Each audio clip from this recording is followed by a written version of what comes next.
just coming towards Montgomery now, which I'd say is probably the cutest town in Wales. I mean, the whole place just looks like it's been built out of gingerbread. And, thankfully, I've finally got rid of the Victorians. There was not one single new building erected in Montgomery between 1799 and 1939. The Victorian and Edwardian ages completely passed it by. Not that the place is short on a bit of retro. Hello. Hello. All right. Thanks. Can I get a wee bit of diesel? Yeah, certainly. This is a wonderful place. Wow, even the pumps are vintage. Temperamental as well. Are they? Yeah. You get people coming deliberately because it's a tender service, I bet, Lots of older people prefer it, you know. Yeah. And How long's Brother's been here then? Looks like you've been here forever. my grandfather bought the business when he was 19 in 1892. We're a bit of a tourist attraction as well, really. Yeah. Because we've got time to talk to people and gossip and... And look at that, you can even hit 20 quid exactly as well. If I try and hit, I'm always about 20p over. That's a practised arm, that is. Thank you. Great finish tonight, eh, Mary? Great finish. Overtime rates. Thank you very much. Thank you very That's much. lovely. No doubt about it. Thanks a lot. Okay, bye. The old county town is definitely the place to celebrate Montgomeryshire. Here we're just a mile from the English border, and I live right over on the far western edge of the county. What amazes me is how different those two halves are. Here it's all red brick, rolling hills and terribly English. Over there it's grey slate, conifered mountains and deeply Welsh. But what unites the both halves is the sense of the Mwynder Maldwyn, the mellowness of Montgomeryshire.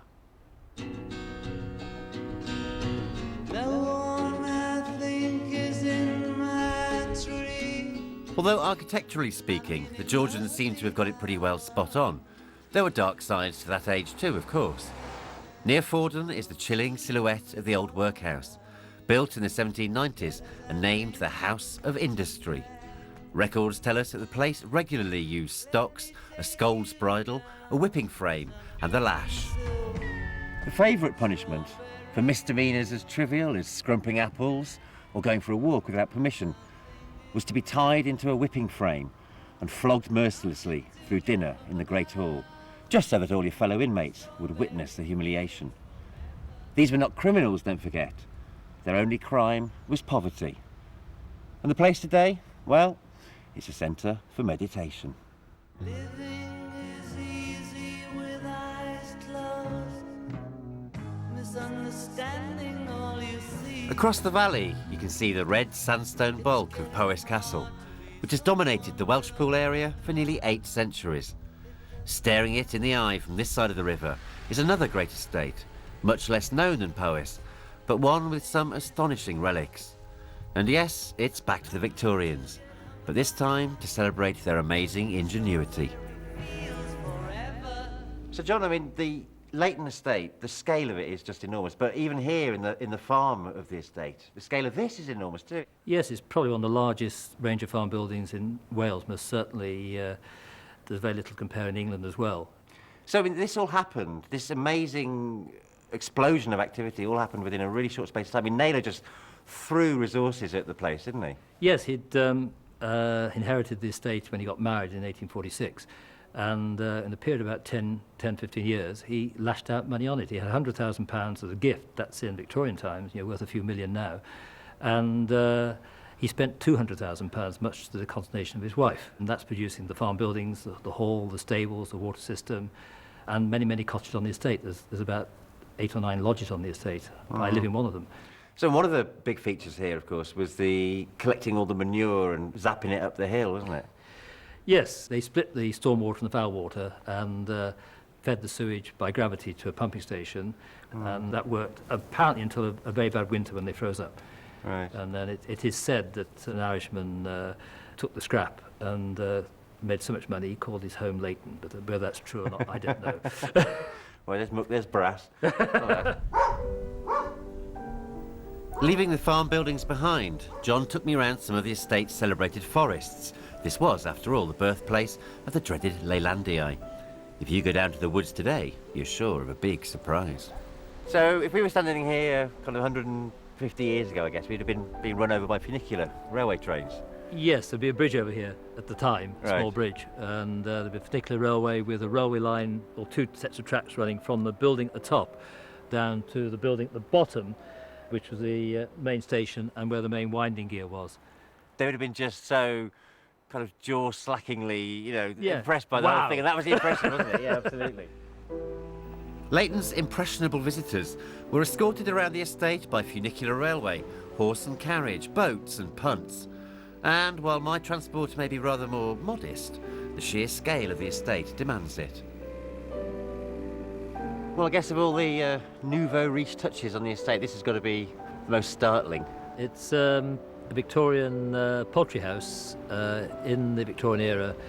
Apparently, in the 1840s, Victoria had a very fancy poultry house in Windsor Great Park. Obviously, if you want to be up with the rich, you do the same thing. I think John Naylor must have decided to do this. Well, we've got the key today. I've seen this place before, but I've never seen inside, so can we go and have Yes, we're gonna have a a look, little shall we? nose inside? Yep. Parker by name and all that.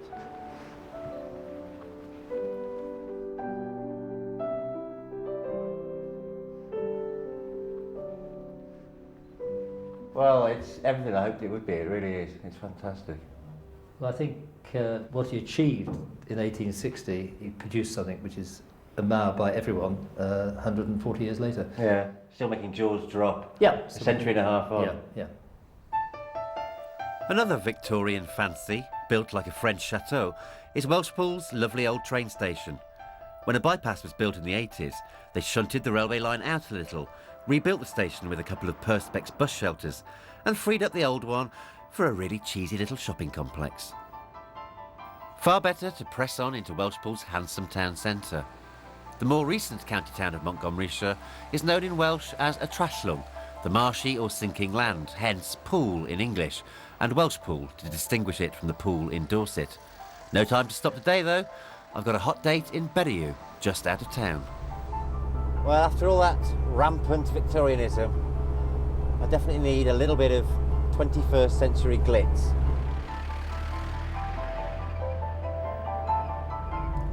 Here we are, Mid Wales's best kept secret.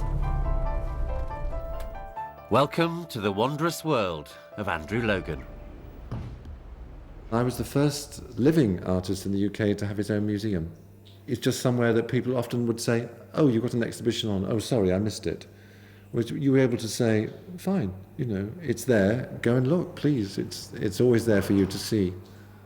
I wanted somewhere where people could come and just enjoy the work without any implications of sales or any kind of worth. I mean, these things exist, and they exist with my message of joy. My message is joy and happiness, that's what I'm about.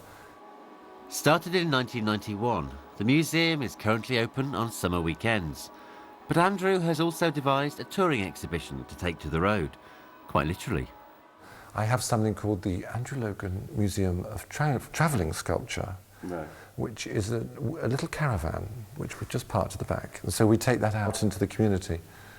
So you don't have to take on a commission for a camper van, do you? Because I love a camper van. Oh, yes. No, my camper van is just it's a suburban semi on wheels. Well, the outside of my little caravan is Tudor style, of course, the same as the Berriew, black and white Tudor.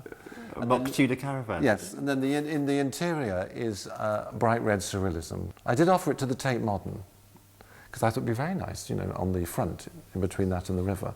Because I thought from one museum to another, they'd appreciate a visit from the Andrew Logan Museum. But I didn't think I got the humour, and anyhow, they said no. Way before it was fashionable, Andrew was recycling all manner of rubbish to make his art. He was centre stage in the punk years and instigated the legendary alternative Miss World contest. I call it a surreal art event for all-round family entertainment, which I'll get straight away, because everyone says, oh, that drag show. Well, actually, drag is about transformation, male to female. Mine is actually transformation from anything, from yourself to a washing machine. That's 35 years old, the alternative Miss World, and Yes. it's still as strong and as fresh. Yes. But don't you just want to take it easy? Yes, I just feel my life is so short, and I just really want to try and fit as much of that as I can. I mean, I trained as an architect. I thought I was going to be able to, put roofs over people's heads. But that never happened. I kind of started making things, and then that was it. Centrepiece of the Berriew Museum is the Cosmic Egg, a shimmering mass of broken mirrors. I don't have a favourite. Everything I love, for different reasons. I think I'm my own greatest fan. Well, you've got to be if you're doing what you do. Yeah. I love my work, and but of course, I mean, here we are next to the cosmic egg, which is a very important piece. It's powerful shape. And Yes. Well, the egg, it's, the cosmic egg, it is from where we started and where we go back to. It's a wonderful life. I'm very privileged to be able to do this. Well, it's been quite a journey, really, from the stodgy plum pudding of the Llanbrindod Victorian Festival to the mouth-watering sushi of the Andrew Logan Museum here at Berryou. Now, I must admit, I thought I knew this area pretty well, but boy, have there been some surprises. And not. We've learned, for instance, that the great British eccentric is alive and well and living in Powys. Next time, I'm launched into Wales across the Severn Bridge for a wet but wonderful journey through the country's southeastern corner.